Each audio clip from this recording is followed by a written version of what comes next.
Hello, this is Father Louis Scurti with Friends of the Word, the Weekday Word. And today my guest, who has been here before, is Jeanne Michaud. Welcome, Jeanne. Thank you. The topic we're going to chat about is slavery and trafficking, and we have a little confusion about that concept of trafficking because I got an email from someone recently and said, where did the term come from? I don't know where it came from. Jeanne doesn't know either. But trafficking sends a mixed message. It has to do with slavery, and Jeanne's going to explain the differences. What I want to do is just quote a little fact from a document that was issued by the bishops of the United States called On Human Trafficking. It is estimated that as many as 17,500 human beings each year are trafficked in the United States. Men, women, and children have been forced to work in prostitution and have been forced into different types of manual labor without pay or protection. Trafficking in persons is a modern-day form of slavery and is the largest manifestation of slavery today. Okay. Trafficking implies, as you said before? It, to me, implies, when I think of trafficking, I think of traffic, movement of people. And very often it is, but it is not required to be moving someone. You could have someone from the same neighborhood. It could be from your home, and they could be trafficked under the legal definition of trafficking, which is forcing people to do certain things whether against it's labor their will or sexual sex. related. Okay. Exactly. Okay. Today the focus of our program is going to be, because if our audience wants more about trafficking, they can go on previous shows. But today our focus is going to be consumerism. What are we doing? What are we consuming that has been the product of trafficking or slavery?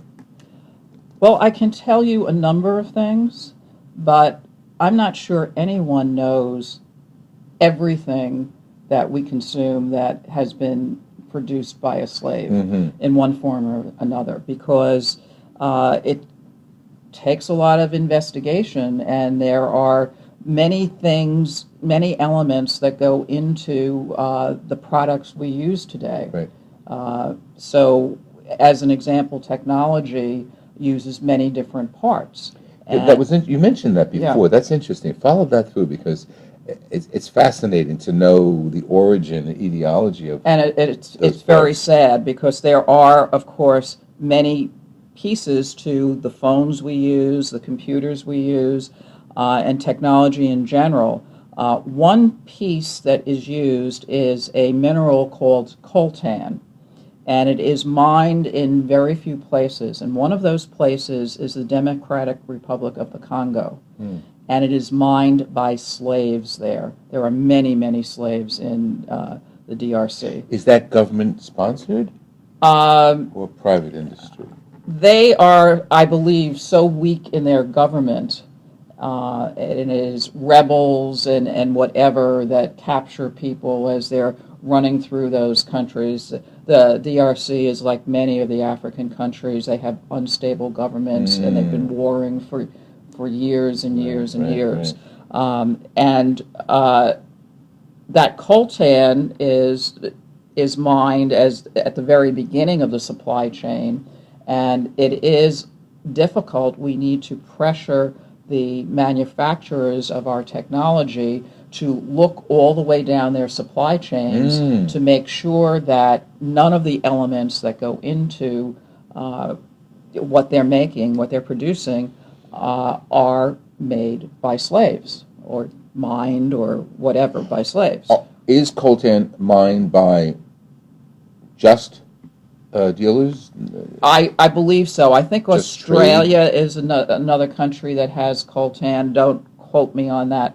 But, yeah, there probably are some places where it is mined by people that are not slaves. Who are being treated justly. Yes. And, of course, part of what we work for is to have the people in the Democratic Republic of the Congo be able to continue to mine things, but be paid for their work. The other, not to, but traffic that back here.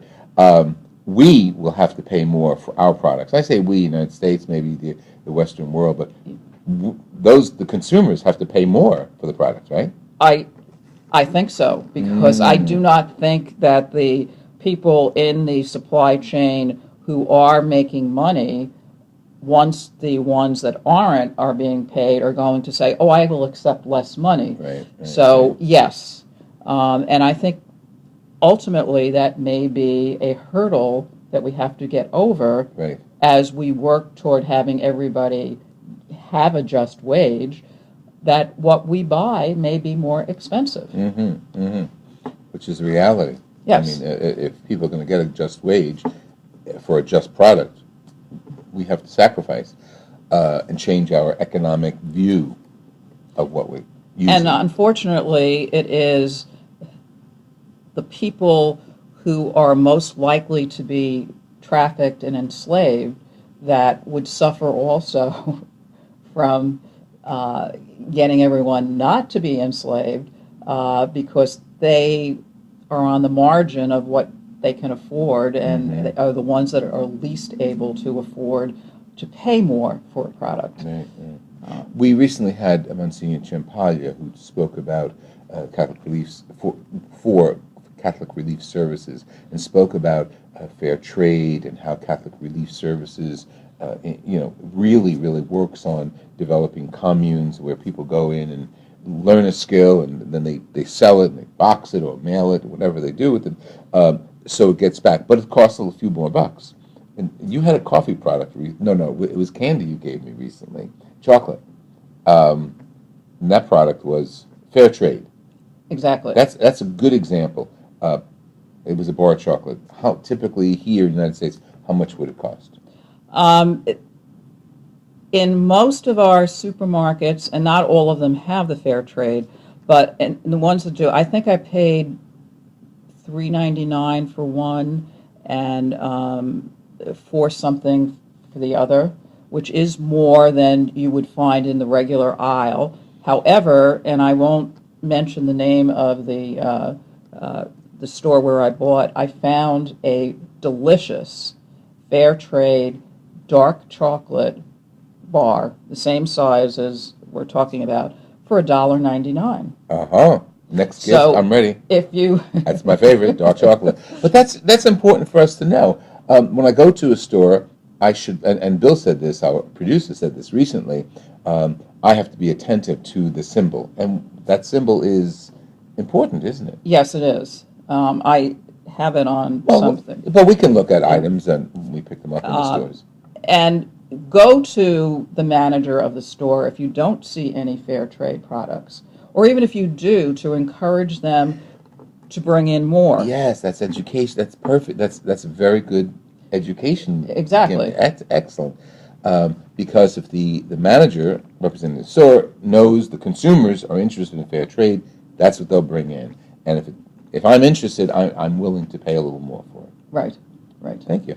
This has been Father Louis Scurti with Fair Trade and Consumerism. You're part of it. I am part of it. Let's build up the dignity of the individual and use justice and love. Thank you very much. Thank you for the opportunity. God bless you.